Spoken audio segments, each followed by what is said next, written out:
The thing about hitting your late 20s, ang dami mong gustong makamit pero kasabay nun ay yung pakiramdam na gusto mo na lang muna makawala at matahimik ang kaisipan.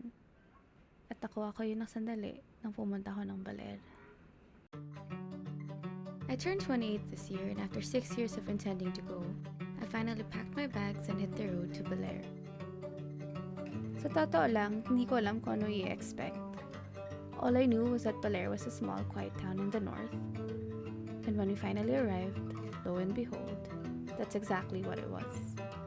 Unassuming, peaceful, and quietly beautiful. Dumating kami ng tanghali. Saktong matirik ang araw, saktong gutom. And so the first agenda for the day was to eat. We had lunch at the resort we were staying at the pamerienda sa isang local coffee shop called Gayuma Cafe. It had this open laid-back space, and coming from the city, you can't help but appreciate the warm woodwork that gives it its character.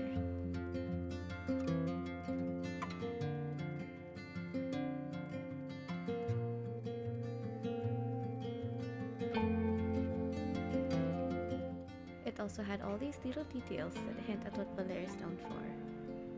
Surfing. And so nearing sunset, I did what I came for. To learn how to surf. Unfortunately for me, it was off-season in Baler, and at that point, I realized that in contrast to the exhilarating feeling of riding a wave, surfing is also a sport of patience. And so there I was, waiting, and waiting, and waiting. And then also falling, and falling, and falling.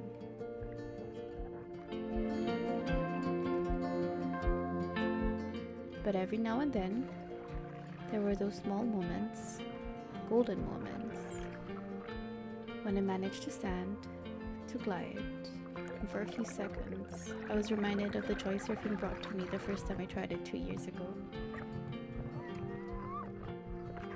For the rest of the day, pinanood lang namin ang Baler.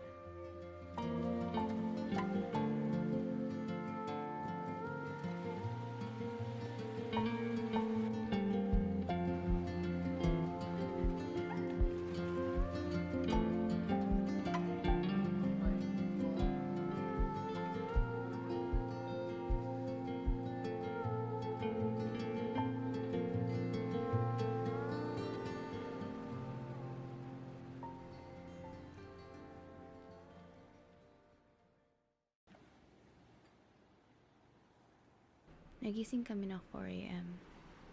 Namahay siguro. Kaya sinamantala na rin namin ang pagkakataon para salubungin ang pagsikat ng araw. Iba pa rin talaga ang kapayapaan na dala ng dagat sa pagsalubong sa bagong araw. At pagka alas 8 na umaga, lumabas na kami para explore ang Baler.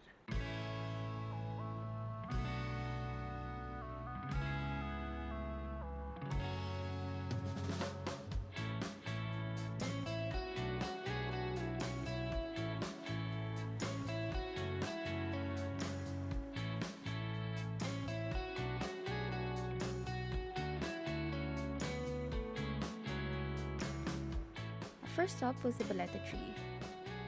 The Baleta tree is believed to be over 600 years old and the largest of its kind in Asia. Sa sobrang laki nito, pwede mong pasukin at sa sobrang tibay, pwede mo ring akitin ang mga ugat sa gilid-gilid.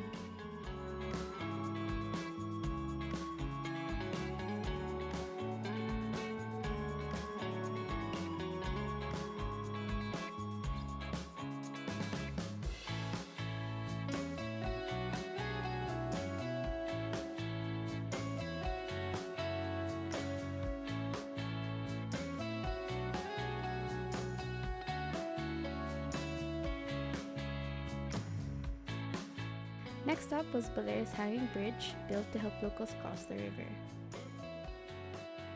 Since its construction, it's gained a little bit of fame, kaya dumami na rin ang mga souvenir shops kung saan ka pwede bumili ng pasalubong.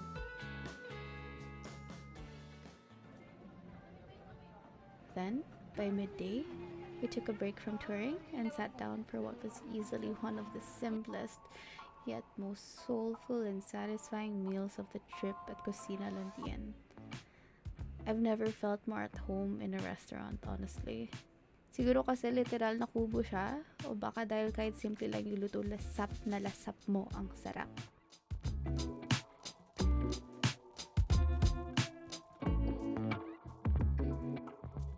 Then, of course, right before we continued with the tour, we grabbed a cup of coffee from a little cafe called Alicat for a quick recharge.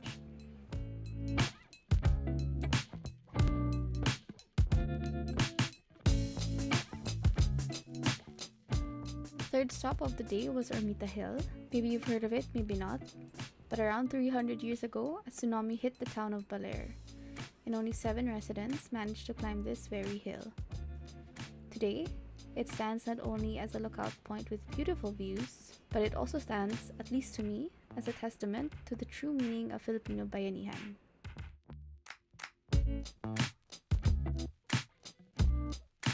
Then, we made a quick stop at Tiquisit Falls and Tiquisit Beach before heading to what I was most excited to see: the Baler Lighthouse. The climb was short, but really steep. But pain, as they say, tends to be rewarded.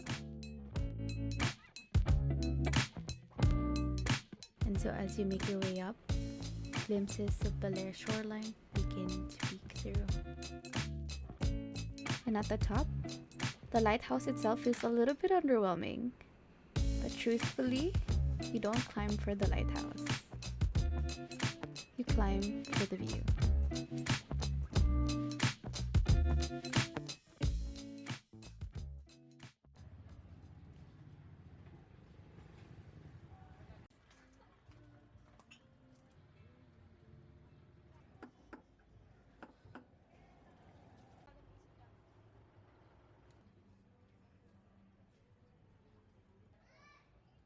On our last day, sinadya naming magpahinga. Walang ibang balak kundi namnamin ang araw at sulitin ang bawat sandali sa tabing dagat. It was during here that I finally had the time to reflect on the trip, and my Baler feels so special to me. Earlier, I said I came looking for quiet. And I did find it. But not just the kind that comes from being away from the noise of the city or the buzz of constant connection to technology. It was the quiet found in people living simply in contentment. In Baler, I was reminded of how far I had drifted into the demands of modern life, with all these deadlines and expectations and this persistent need to keep up and prove myself. But in Baler, I glimpsed a version of myself I haven't seen in a long time. Someone more at ease, unguarded, unhurried, and no longer measuring life against expectations. Umuwi akong malungkot kasi alam kong babalik ang ingay. Pero masaya ako na matutunan na andyan lang ang Baler. At siya ay siguradong aking babalik-balikan kung kailangan ko ulit ng katahimikan.